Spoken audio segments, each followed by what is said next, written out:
स्वागत है दोस्तों आप सभी का 100 क्वेश्चंस के पार्ट 2 में। इस वीडियो में हम 51 से लेके 100 तक के क्वेश्चंस कवर करेंगे।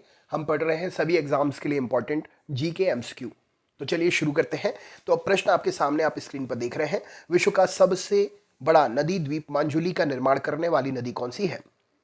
तो विश्व का सबसे बड़ा नदी द्वीप मांजुली का निर्माण करने वाली नदी ब्रह्मपुत्र नदी है।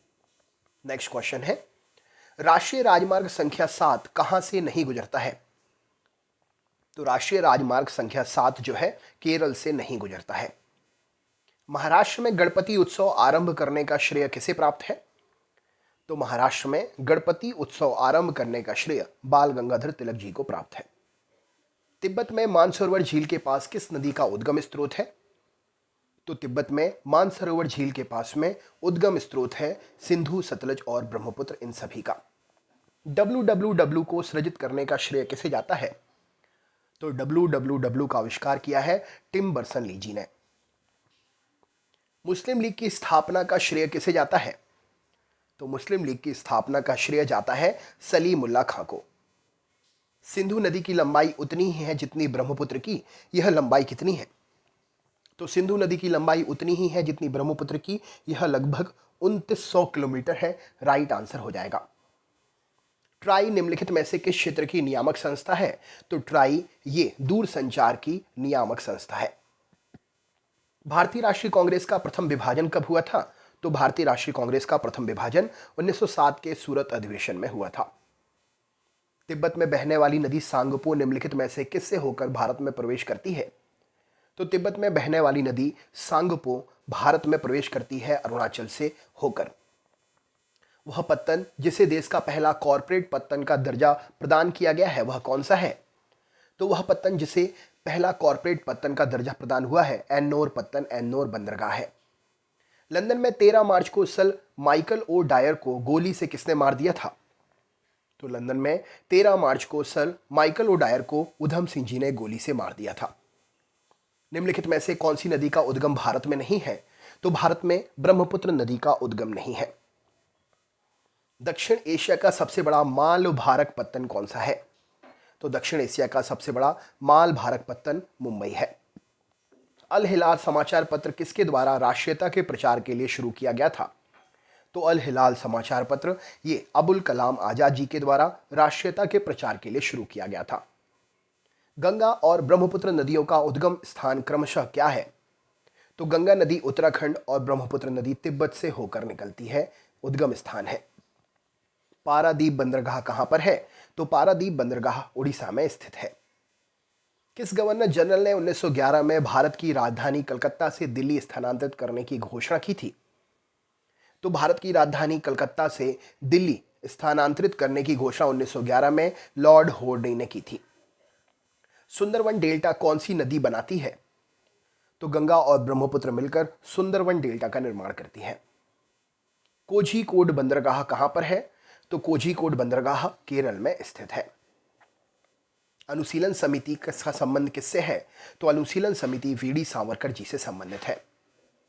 निम्नलिखित नदियों में से भारत में किस पर सबसे लंबा सड़क सेतु है? तो गंगा नदी पर सबसे लंबा सड़क सेतु है ऑप्शन के अकॉर्डिंग।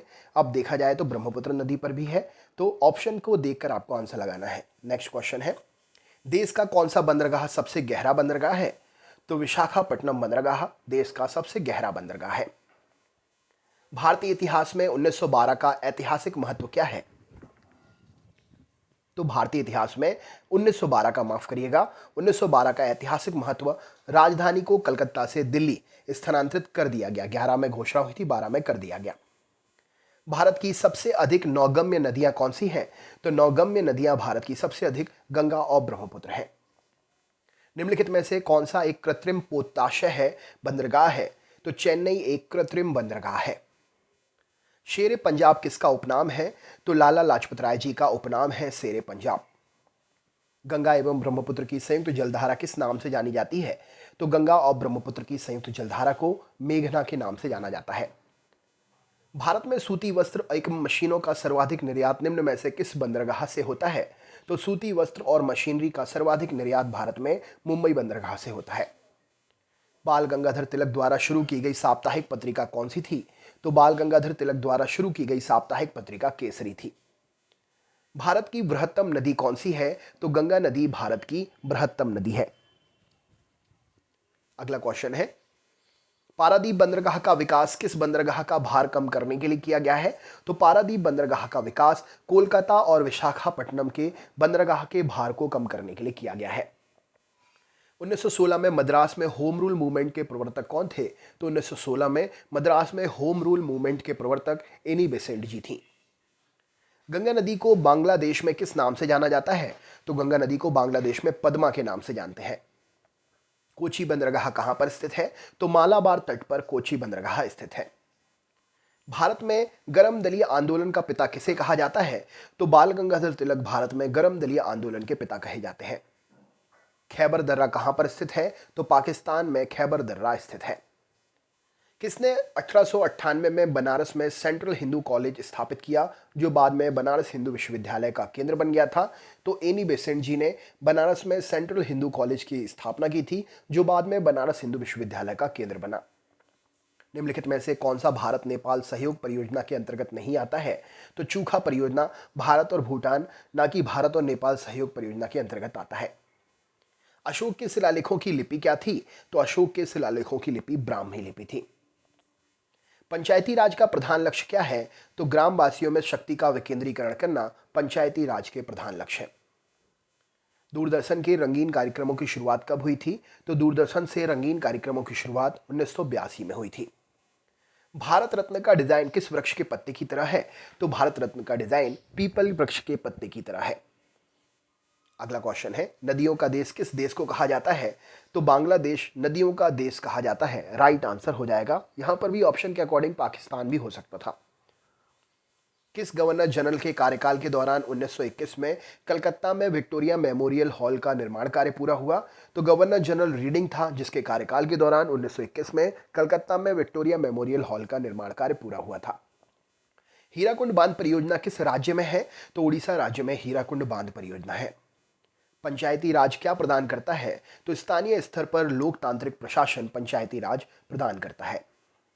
दूरदर्शन द्वारा प्रायोजित प्रथम धारावाहिक कौन सा था? तो हम लोग दूरदर्शन द्वारा प्रायोजित प्रथम धारावाहिक था।